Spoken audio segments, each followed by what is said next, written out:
Hi అండి, welcome to లేఖస్ recipes. ఈరోజు మనం మంచి హెల్దీ అయిన బ్రేక్ఫాస్ట్ని తయారు చేసుకుందామండి. ఇది పొట్టు లేకుండా తయారు చేసుకునే పెసరపప్పు దోశ అన్నమాట. ఇది పెసరట్టు, ప్లెయిన్ పెసరట్టు. ఇది చాలా టేస్టీగా ఉంటుంది. దీన్ని ఎలా తయారు చేసుకోవాలనేది ఇప్పుడు మనం తెలుసుకుందాం. ఎంతో హెల్దీ అయిన ఈ పెసరట్టు కోసం ముందుగా పొట్టు లేని పెసరపప్పుని ఒక కప్పుని తీసుకోవాలి. తీసుకొని అందులోకి రేషన్ బియ్యం ఉంటాయి కదండి, అవి ఒక పావు కప్పుని తీసుకోవాలి. తీసుకొని ఇప్పుడు ఈ పప్పులన్నీ కూడా బాగా వాష్ చేసుకొని మనం పప్పు అంతా మునిగే వరకు, బియ్యము పప్పు మునిగే వరకు వాటర్ పోసుకొని ఒక 3 అవర్స్ పాటు బాగా నానబెట్టుకోవాలి. 3-4 అవర్స్ మంచిగా నానబెట్టుకుంటే మనకి పప్పు అనేది రుబ్బుకోవడానికి రెడీ అవుతుంది. ఇప్పుడు ఇలా ప్రిపేర్ చేసుకొని పెట్టుకున్న పప్పుని మూత పెట్టుకొని పక్కకు పెట్టుకొని ఒక 4 అవర్స్ దీన్ని నానబెట్టుకోవాలి. ఇలా నానబెట్టుకున్న పప్పుని 4 అవర్స్ తర్వాత చూస్తే ఇలా పూర్తిగా నానిపోయి ఉంటుందండి. ఇప్పుడు ఇలా నానిన పప్పుని బాగా వాష్ చేసుకొని ఇప్పుడు మనం దీన్ని గ్రైండ్ చేసుకోవాలి. ఒక 2 సార్లు వాష్ చేసిన తర్వాత ఇప్పుడు జార్ తీసుకోవాలి. తీసుకొని అందులోకి ఈ పప్పునంతా కూడా వేసేసుకోవాలి. ఇలా జార్లో పప్పు అంతా వేసుకున్న తర్వాత ఇప్పుడు పప్పు రుబ్బుకునే ముందుగా 1 ఇంచు అల్లం ముక్కని పొట్టు తీసుకొని ఇలా చిన్న చిన్న ముక్కల్లాగా కట్ చేసుకొని వేసుకోవాలి.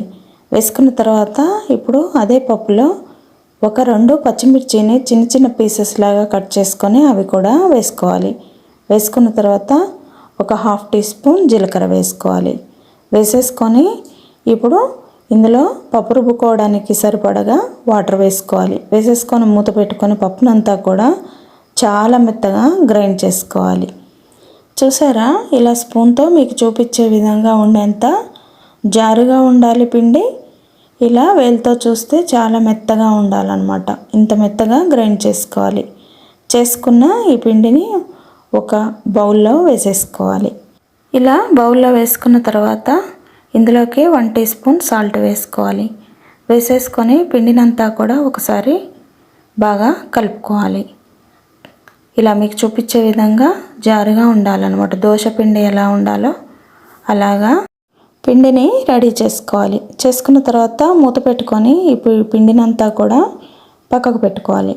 పెట్టుకొని స్టవ్ మీద ఒక పోపు గిన్నెని పెట్టేసుకోవాలి. పెట్టుకొని అందులోకి 1 టేబుల్ స్పూన్ ఆయిల్ వేసుకోవాలి. ఆయిల్ కొంచెం వేడెక్కగానే ఇప్పుడు 3 పచ్చిమిర్చిని చిన్న చిన్న ముక్కల్లా కట్ చేసుకొని వేసుకున్న తర్వాత ఒక 4 వెల్లుల్లి, ఒక చిన్న చింతపండు ముక్కని వేసేసుకొని ఇలా లో ఫ్లేమ్లో ఫ్రై చేసుకోవాలి. కొంచెం పచ్చిమిర్చి అనేటివి కొంచెం తెల్ల తెల్లగా అవ్వాలన్నమాట. అంతవరకు సిమ్లోనే వేయించుకోవాలి. ఇలాగా వేగిపోయిన పచ్చిమిర్చిని పక్కకు పెట్టుకున్న తర్వాత ఇప్పుడు ఒక జార్ని తీసుకొని అదే పచ్చిమిర్చి కొంచెం చల్లారగానే ఆ జార్లో వేసేసుకోవాలి. వేసుకున్న తర్వాత మనం ముందుగానే కట్ చేసి పెట్టుకున్న పచ్చి కొబ్బరి ఉంటుంది కదండి, అది ఒక 1/2 కప్పు వేసుకోవాలి. వేసుకొని అదే కప్పుతో 1/2 కప్పు పల్లీలను కూడా వేయించి పెట్టుకున్న పల్లీలండి ఇవి, వీటిని కూడా వేసుకోవాలి. ఇప్పుడు అందులోనే 1/2 టీ స్పూన్ సాల్ట్ వేసుకోవాలి. వేసుకున్న తర్వాత ఇప్పుడు మూత పెట్టుకొని ఒకసారి గ్రైండ్ చేసుకున్న తర్వాత కొంచెం కొంచెం వాటర్ వేసుకుంటూ ఇలా మెత్తని పేస్ట్ లాగా చేసుకోవాలి. ఇలా మీకు చూపించే విధంగా మెత్తగా ఉండాలన్నమాట. మరి బరకగా ఉంటే చట్నీ అంత బాగుండదండి. ఇలా గ్రైండ్ చేసుకున్న దాన్ని ఒక బౌల్లోకి ఈ గ్రైండ్ చేసుకున్న చట్నీని అంతా కూడా వేసేసుకోవాలి. వేసుకున్న తర్వాత ఇప్పుడు ఇదే జార్లో ఇంకొన్ని వాటర్ వేసేసుకొని ఇప్పుడు అందులో ఉన్న చట్నీతో ఈ వాటర్ యాడ్ చేసుకోవాలి. కలుపుకొని ఈ చట్నీని పక్కకు పెట్టుకోవాలి. పెట్టుకొని ముందుగానే మనం పోపుల గిన్నెలో ఆయిల్ వేసుకున్నాం కదా, అందులో కొంచెం ఆయిల్ ఉంటుంది. అందులో ఒక 1/2 టీ స్పూన్ ఆవాలు, 1/2 టీ స్పూన్ జీలకర్ర వేసుకోవాలి. వేసేసుకొని ఒక 2 చిటికెళ్ళ పసుపు వేసుకోవాలి. వేసేసుకున్న తర్వాత ఒక 3 ఎండుమిర్చిని చిన్న చిన్న పీసెస్ లాగా కట్ చేసుకోవాలి.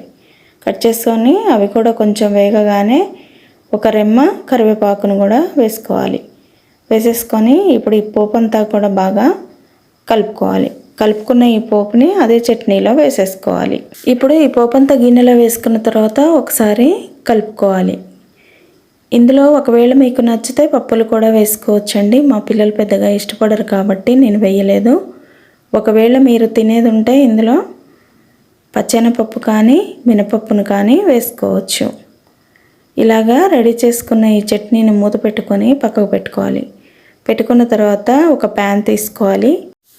అది స్టవ్ మీద పెట్టుకొని స్టవ్ ఆన్ చేసుకొని ఒక డ్రాప్ ఆయిల్ వేసుకున్న తర్వాత ఇలా ఆలూని చిన్న ముక్కలాగా కట్ చేసుకొని ఆ వేడి మీద ఈ ఆలుతో బాగా స్ప్రెడ్ చేసుకోవాలి. ఇలా చేయడం వల్ల మనకి పెంక అనేది దోశ అతుక్కోకుండా ఉంటుందన్నమాట.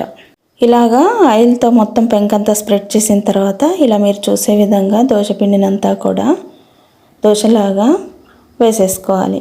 వేసుకొని ఫస్ట్ హైలో పెట్టుకోవాలండి. పెట్టుకొని ఒక 2 మినిట్స్ తర్వాత పూర్తిగా సిమ్లో పెట్టుకోవాలి. పెట్టుకొని దాని మీద ఆయిల్ అప్లై చేయాలి. మీరు చూసే విధంగా అలా ఆయిల్ అక్కడక్కడ వేసేస్తే దోశ అనేది చాలా క్రిస్పీగా ఫ్రై అవుతుంది. చూసారా, దోశ అనేది మనకి రెడీ అయిపోయింది.